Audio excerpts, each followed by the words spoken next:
मैं कह रहा हूं ये पीरी मुरीदी नहीं है, ये शैतानियत है। लेकिन उन्होंने कभी ये नहीं कहा कि मैं उस मकाम पर पहुंच गया हूं जहां शरीयत माफ हो जाती है, नहीं। और हम जिस मकाम पर हैं उस मकाम पर पहुंचने के बाद नमाज भी माफ, रोजा भी माफ, ज़कात भी माफ, शरीयत की पाबंदी भी माफ। हम जिना करे तो भी जायज, गांजा मारे तो भी जायज, जुआ खेले तो भी जायज, औरतों से हम अपने पैर दबवा लिए तो भी जायज, अंधेरे में औरतों को बुलाकर उनके साथ रहे तो भी जायज, सब कुछ जायज है हमारे लिए, क्योंकि हम मारिफत वाले हैं। सबसे अच्छा पीर वो है जो सबसे अच्छा उछल कूद करे। इन तमाम बातों का खुदा की इज्जत और जलाल की कसम सुन्नियत से दूर दूर तक कोई वास्ता नहीं। ईसा अलैहिस्सलाम ने कहा इन्नी अब्दुल्लाह। सबसे पहली बात यह है कि मैं अल्लाह का बंदा हूं। पहली ही बात जो हजरत ईसा अलैहिस्सलाम ने की, उसमें आज के जो ईसाई हैं, जो हजरत ईसा अलैहिस्सलाम को खुदा का बेटा समझते हैं, उस बात का, उस गलत अकीदे का रद्द आपने अपनी जिंदगी के पहले जुमले में कर दिया। मैं अल्लाह हूं नहीं कहा,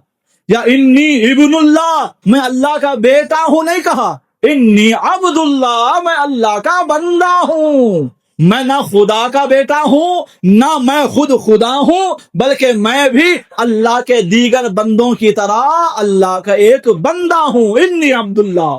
लेकिन ये सुनकर कहीं ये ना समझने लग जाओ कि मैं तुम्हारी तरह अल्लाह का बंदा हूं। बंदा तो हूं, तुम जैसा नहीं। आतानी अल किताब वजअलनी नबिया, मैं बंदा तो हूं अल्लाह का, लेकिन अल्लाह ने मुझे किताब अता फरमाई है, इंजील। वजअलनी नबिया, और अल्लाह ने मुझे नबी बना दिया है। ये बड़े होकर, नौजवान होकर मजमे को जमा करके तकरीर करते हुए बोल रहे हैं, सो नहीं, गहवारे में ये कह रहे हैं वजअलनी मुबारकन ऐनमा कुंत, अल्लाह ने मुझे बाबरकत बनाया है। मैं जहां भी रहूंगा मेरे अतराफ का माहौल, मेरे अतराफ के लोगों को, मेरे अतराफ की चीजों को मेरी जात से बरकतें हासिल होंगी।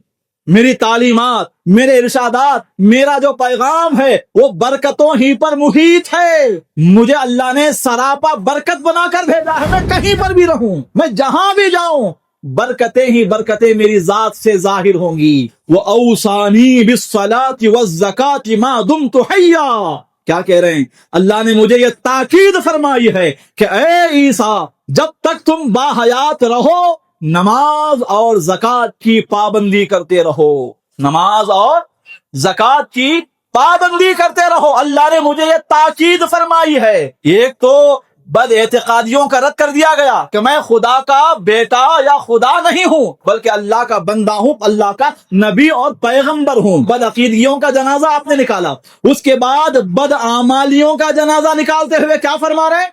वो औसानी बिस्सलाति वज़्ज़काति मा दुम्तु हय्या, मेरी आखिरी सांस तक अल्लाह ने मुझे नमाज और ज़कात की ताकीद फरमाई है। यहाँ उन लोगों का रद्द किया जा रहा है जो ये दावा करते हैं कि नमाज पढ़ना तो शरीयत वालों का काम है, हम तो तरीकत वाले हैं। नमाज पढ़ना, रोजा रखना, इबादत करना ये छोटे दर्जे वालों का काम है। हम तो मारिफत के मकाम पर पहुंचे हुए हैं, और हम जिस मकाम पर हैं उस मकाम पर पहुंचने के बाद नमाज भी माफ, रोजा भी माफ, ज़कात भी माफ, शरीयत की पाबंदी भी माफ। हम जिना करे तो भी जायज, गांजा मारे तो भी जायज, जुआ खेले तो भी जायज, औरतों से हम अपने पैर दबवा लिए तो भी जायज, अंधेरे में औरतों को बुलाकर उनके साथ रहे तो भी जायज, सब कुछ जायज है हमारे लिए, क्योंकि हम मारिफत वाले हैं। दीवाने, ये मारिफत नहीं है, तुझे हकीकत में आफत ने मारा है। ये मारिफत नहीं, ये मारे आफत है। आज पीरी मुरीदी को हमने कैसा समझ लिया? सबसे अच्छा पीर वो है जो सबसे अच्छा उछल कूद करे, जो लंबे लंबे बाल रखकर ऊंची ऊंची आसमान को चूमती हुई जो टोपियां हैं वैसी टोपियां पहनकर, जो ज्यादा उछल कूद करता है, ज्यादा अच्छी तरह डांस जिसे आता है, वो अल्लाह का वली है, वो पीर है। उछलने कूदने नाचने को हमने पीर होने का मियार समझ लिया है, जिसकी वजह से सुन्नियत का बेड़ा गर्क हो रहा है। सुन्नियत को इंतहाई दर्जे का नुकसान हो रहा है ऐसे जाहिल पीरों की वजह से। जो हम अहले सुन्नत पर एतराज करते हैं वो इन्हीं बातों को रखकर करते हैं कि सुन्नियत में ये चीजें हैं। मैं ऐलान करना चाहता हूं, इन तमाम बातों का खुदा की इज्जत और जलाल की कसम सुन्नियत से दूर दूर तक कोई वास्ता नहीं। یہ خلاف سنیت عقائد و نظریات و معمولات ہیں. اچھی طرح ناچنا کودنا ہی اگر سچے اور صحیح پیر ہونے کی علامت ہے تو پھر اس سے زیادہ اچھا پیر تو وہ ہے جو فلموں ڈراموں میں ناچنے کودنے کا کام کرتے ہیں. جو پروفیشنل ڈانسرز ہیں انہیں اچھا پیر ہونا چاہیے. لیکن ہاں یہ الگ بات ہے کیفیت میں آ کر وجد میں آ کر کیف و استغراق کے عالم میں جا کر بے خودی کے عالم میں جا کر اگر آپ رقص کرنا شروع کر رہے ہیں یہ الگ بات ہے. وجد الگ چیز ہے. محفل میں جا کر بیٹھتے ہی پیر صاحب جو رہتے ہیں اب دیکھیے ویڈیو وغیرہ آپ کے سامنے آتے ہیں پیر صاحب کیا بولتے ہیں بیٹھو نہ کوئی بیٹھنے کی محفل نہیں ناچنے کی محفل اٹھو ناچو. وہ بیچارہ پیر سے زیادہ شرماتا رہتا انہیں کیونکہ پیر تو بے حیائی میں ایکسپرٹ ہو گیا نا. اب وہ نیا مرید ہے ابھی اس کے اندر بے حیائی بے شرمی نہیں آئی. اب اسے بے حیائی بے شرمی سکھائی جاتی ہے بیٹھو نہ کھوبا اٹھو اٹھو گھومو چکر لگاؤ ہاتھ اٹھاؤ کے گھومو. تو بعض آپ کا اس طرح سکھا کر اسے ناچنے پر مجبور کیا جاتا ہے اور اسے کیا نام دیا جاتا ہے یہ پیری مریدی ہے. میں کہہ رہا ہوں یہ پیری مریدی نہیں ہے یہ شیطانیت ہے. یاد رکھیں کیف و سرور میں رقص کرنا الگ بات اس پر میں نہیں جا رہا ہوں لیکن اس طرح محفل کا انعقاد کرنا ہی ہے اس مقصد سے کہ ناچا جائے کودا جائے اس کا سنیت سے کوئی تعلق نہیں ہے.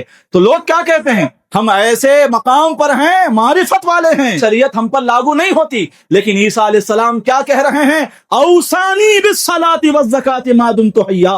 اللہ نے مجھے تاکید کی ہے کہ اے عیسیٰ جب تک تم زندہ رہو اس وقت تک نماز کی اور زکوٰۃ کی پابندی کرتے رہو. معلوم یہ ہوا کہ جب تک بندے کے جسم میں جان ہے جسم میں سانس رواں دواں ہے اس وقت تک شریعت کے معاملات اس سے اٹھائے نہیں جاتے. شریعت کی پابندی اس پر بہر صورت لازم ہے. آپ زیادہ معرفت والے ہیں یا محمد الرسول اللہ زیادہ معرفت والے ہیں؟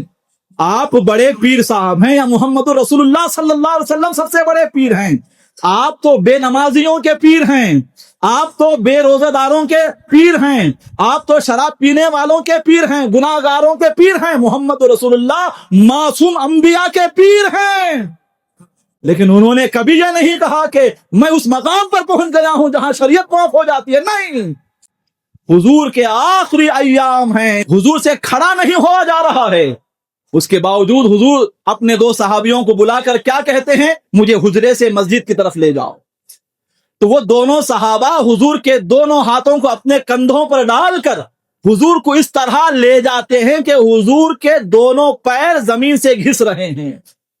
یعنی حضور سے چلا بھی نہیں جا رہا ہے حضور کے پیر زمین سے گھس رہے ہیں. گھسنے کی وجہ سے زمین میں نشانات پڑ رہے ہیں. اس عالم میں بھی حضور مسجد کو پہنچے ہیں نماز ادا کرنے کے لیے. یہ ہے شریعت کی جتنی زیادہ پابندی ہوگی اتنے ہی زیادہ آپ اللہ کے محبوب بنیں گے. تو آپ سے بھی یہی گزارش ہے کسی کے ہوا میں اڑنے کو دیکھ کر کسی کے پانی پر چلنے کو دیکھ کر کسی کے آگ میں اتر کر وہاں مصلی بچھا کر نماز پڑھنے کو دیکھ کر ہرگز یہ خیال نہ کریں کہ یہی اللہ کا ولی ہے یہ اللہ کا محبوب ہے. نہیں اللہ کے ولی ہونے کی پہچان وہی ہے جو اللہ نے اور مصطفیٰ نے ہم کو بتایا ہے. اور وہ کیا ہے الذین آمنوا وکانوا یتقون. اللہ کا محبوب اور اللہ کا ولی وہی ہے جو پابندی کے ساتھ شریعت کے مطابق زندگی گزارے.